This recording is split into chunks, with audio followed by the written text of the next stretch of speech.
नमस्कार। फाइनेंशियल बकवास में आपका स्वागत है। आज हम बात करेंगे अभिभावकों के स्वास्थ्य बीमा लेने पर आयकर की धारा 80D का फायदा ले सकते हैं या नहीं ले सकते हैं। तो बहुत सारे लोगों को केवल यही पता होता है कि वो केवल अपने लिए ही स्वास्थ्य बीमा लेते हैं तो उसी का लाभ मिलता है, लेकिन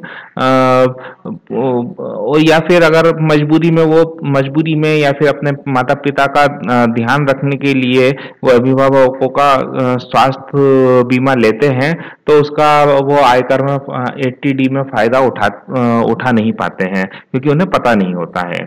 तो हम सबका ध्यान बचपन से ही हमारे अभिभावक रखते हैं, और जब हम बड़े हो जाते हैं तो ये हमारी जिम्मेदारी है कि हम उनका ध्यान रखें।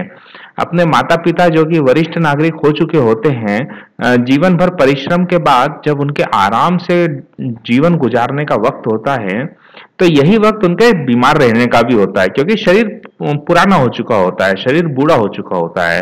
तो क्योंकि शरीर से जीवन भर काम लेने के बाद अब शरीर पुराने जीवन जितना सक्षम नहीं रहता, तो हम जब अपने लिए स्वास्थ्य बीमा लेते हैं तो उसकी छूट तो हमें 25,000 रुपयों तक के आयकर की धारा 80D में मिलती है।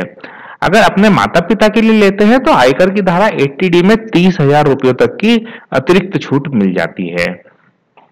कुछ बीमा कंपनियों में वरिष्ठ नागरिकों के लिए विशेष स्वास्थ्य बीमा प्लान होते हैं।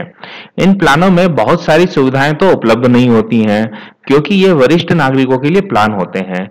जैसा कि बीमे की रकम कम होगी तो और कोपे भी करना होगा। मतलब कोपे का मतलब ये है कि अगर बीमारी पर आपके 100 रुपए खर्च हुए हैं तो बीमा कंपनी आपको 80 रुपए देगी और 20 रुपए आपको खर्च करना पड़ेंगे।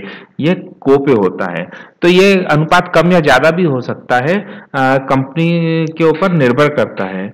तो जब भी आप बीमा खरीदें, स्वास्थ्य बीमा खरीदें, उसके पहले आप उनकी सारी टर्म्स एंड कंडीशन को अच्छी प्रकार से समझ लें, तभी आप उसका प्रीमियम भरें। तो आजकल 75 वर्ष की आयु के बाद के लिए स्वास्थ्य बीमा खरीदना बहुत मुश्किल हो गया है, क्योंकि कई कंपनियां नए बीमा नहीं करती हैं।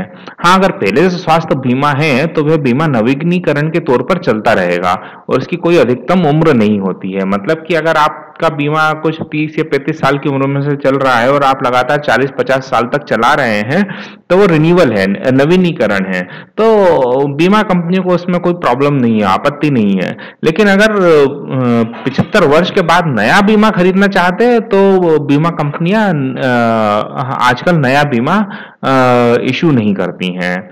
उम्मीद है आपको जानकारी पसंद आई होगी। अगर आप अभी तक सब्सक्राइबर नहीं बने हैं तो आप नीचे बटन दे रखा है, उस पर सब्सक्राइब करके क्लिक करके आप सब्सक्राइब कर सकते हैं, जिससे आपको हमारे नए वीडियो जो है नोटिफिकेशन में आ जाएंगे या ईमेल आ जाएगा। और हमारे वीडियो को लाइक करिए, शेयर करिए और कमेंट करिए। धन्यवाद।